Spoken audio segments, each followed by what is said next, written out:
하물며 국힘이 외연 확장할 때 사람들은 어떻게 깨어났습니까? 윤석열 대통령의 뭐예요? 계엄령이라고 하는, 계몽령이라고 하는 극단적이어 보이는 정치적인 결단을 통해서 국민들이 깨어났어요. 그러면 윤석열 대통령이 도끼로 쪼갠 그 틈 사이로 들어가서 자기들이 함께 싸워야지, 무슨 이런 말도 안 되는 온실 속 화초 새끼들처럼 지금 이 난리를 하고 있냐고요. 안녕하십니까, 책 읽는 사자입니다. 여러분, 오늘 윤 대통령께서 조기 대선 움직임에 심기가 불편하다라는 제목으로 채널A에서 단독 기사가 나왔습니다. 오늘 이제 권영세 비상대책위원장이 같은 결의 말을 했습니다. 윤 대통령 지금 탄핵 시국인데 마치 언론과 야당, 민주당이 조기 대선이 확정인 것처럼 여론조사하고 대선 후보 지금 설문조사에서 몇 프로 이것은 대단히 부적절하다. 국민의힘 자체도 부화 내동하지 말아라. 니네들 흔들리지 말아라. 이렇게 하는 말이죠. 그러면서 이제 단독 보도로 윤석열 대통령님도 지금 의기소침하지 말고 최선 다하라 라고 오늘 이제 대통령실 참모들이 면회를 왔잖아요. 그 사람들을 독려한 동시에 여당 내에서조차, 그러니까 국민의힘 내에서조차 조기 대선 분위기가 감지되자 불편한 기색을 내비쳤다라고 하는데, 이 국민의힘 머저리들이 계속 너네 그런 식으로 할래? 그러면 왜 국민의힘이 이 난리를 하냐? 오늘 제가 신문을 읽다가 지금 뭐 윤석열 대통령 지지율이 45%다, 50%까지 나온 데도 있고요. 또 이제 설날에 계속해서 설 전과 설 후 여론조사를 계속 돌리고 있습니다. 그래서 뭐 막상막하다, 국힘이 더민주보다 좀 앞선다, 뭐 이런 우리에게 우호적인 그런 여론조사도 있는데, 지금 이런 어떤 대표적인 우리가 자주 봤던 여론조사가 아니라 여기서 세부적으로 쪼개서 자기를 중도층이라고 하는 사람들이 약 설문조사에서 30% 정도 잡히는데, 이 중도층에게 따로 물어봤다는 거예요. 따로. 그런데 이 중도층에게 따로 물어보니 50에서 59%, 그러니까 50%에서 60%가 정권이 교체되어야 한다라고 대답을 했다고 합니다. 그런데 그 정권 교체의 주인공은 이재명이라는 거죠. 여기 제가 그대로 읽어드리겠습니다. 중도층으로 한정하면 정권 교체가 59%.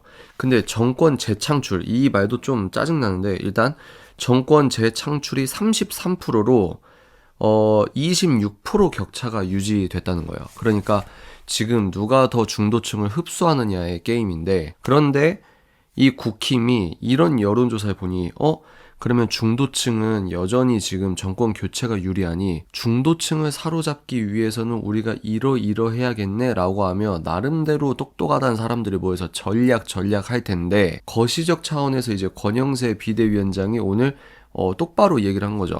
지금 국힘 내부에서도 탄핵 반대를 외치고 대통령을 구해야지, 니네 지금 이미 무슨 조기 대선이 확정된 것처럼 이러는 건 대단히 부적절하다 라고 하는 것은 당연한 말이고, 그리고 국민의힘 108명이 지금 다 똑같은 마음이다, 똑같은 열심이다, 똑같은 열정이다 이렇게 말하는 건 좀 그렇지만, 당론이 있잖아요.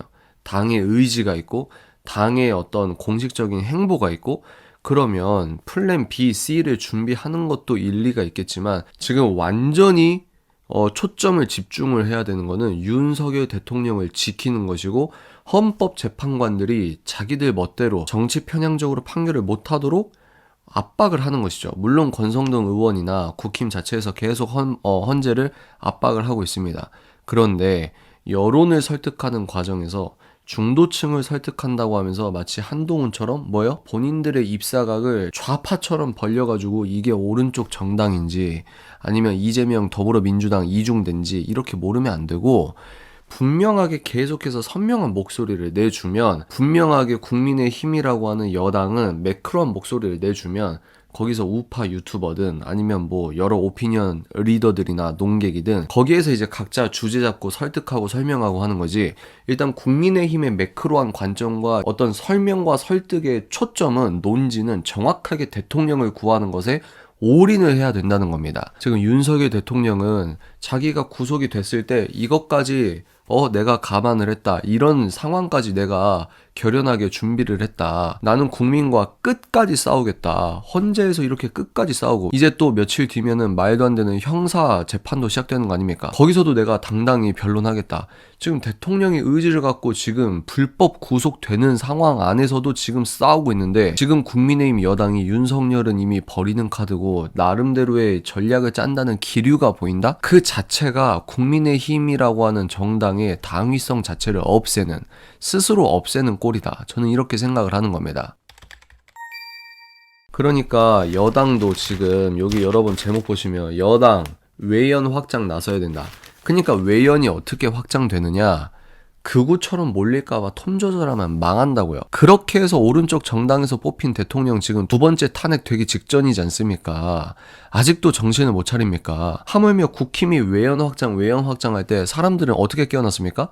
윤석열 대통령의 계엄령이라고 하는 개몽령이라고 하는 극단적이어 보이는 정치적인 결단을 통해서 국민들이 깨어났어요. 그러면 윤석열 대통령이 도끼로 쪼갠 그 틈 사이로 들어가서 자기들이 함께 싸워야지 무슨 이런 말도 안 되는 온실속 화초 새끼들처럼 지금 이 난리를 하고 있냐고요. 물론 제도권에서 국회의원들이 당에서 싸우는 입장은 다를 수 있겠지만 그래도 우리 시민들도 정치에 관심이 있고 이런 사람들 준 전문가들 많습니다. 전국에 택시 운전하시는 택시기사분들 중에 얼마나 정무적인 판단이 빠른 분들이 많은데요. 그러니까 니네들 헛짓거리 하지 말라 이거예요. 헛짓거리. 너네 이런 식으로 가다가 윤석열 대통령 못 지켜. 그럼 니들도 무사하지 못하는 거죠. 그러니까 이 보수주의자라고 하는 우파라고 하는 사람들이 버려야 되는 이 썩은 거지 같은 옷이 뭐냐면 점잖아야 된다. 나이스해야 된다. 품격을 갖춰야 된다. 품격 따지다가 나라가 이 지경이 된 겁니다. 니들이 품격 따지고 톤 조절하다가 외연 확장은 어떻게 되는 것이냐? 아주 극단적이어 보여도 올바른 소리를 하는 것이에요. 아주 극단적으로 보여도 올바른 소리를 직설적으로 하는 것이고 거기에 선명한 목소리를 내는 것입니다. 거기에서 국민들이 계몽을 하고 거기에서 중도층이 눈을 뜨고 흡수가 되는 거지. 다시는 이제 생기지 않을 수 있는 저 윤석열 대통령께서 자기 희생으로 뚫은 저 터널 있잖아요. 저 터널에 같이 들어가야 된다 이 말이에요. 국민의힘 윤석열 대통령 못 지킬 수도 있겠지. 근데 헌재에서 판결 나오기 직전까지 완전히 목숨 걸고 투쟁을 해야 된다. 만약에 그런 모습을 보이지 않을 시 지금 우파 좌파 대선 후보 지지율은 전혀 의미가 없어질 수 있는 것이다. 외연 확장이 어떻게 되느냐? 전한길 선생님이 대외적으로 윤 대통령 탄핵을 반대한다는 목소리가 국민을 깨우는 것이지 아리까리하게 톤 조절해서 외연 확장한다고 너희들이 윤석열 대통령과 운명 공동체가 아닌 것처럼 행동하는 순간 그때는 국민들이 너희들도 심판대에 올려둘 가능성도 있다. 당신들이 싸우고 있는 정당은 공산주의 정당이고 상식과 양심이 안 통하는 정당이니 더욱더 강력한 카리스마로 윤 대통령과 같은 의지 더 큰 의지로 윤 대통령을 구하는 것에 올인하는 모습을 대외적으로 일관성 있게 강력하고 선명하게 보여야 한다. 그렇게 생각합니다. 다음 영상에서 찾아뵙겠습니다.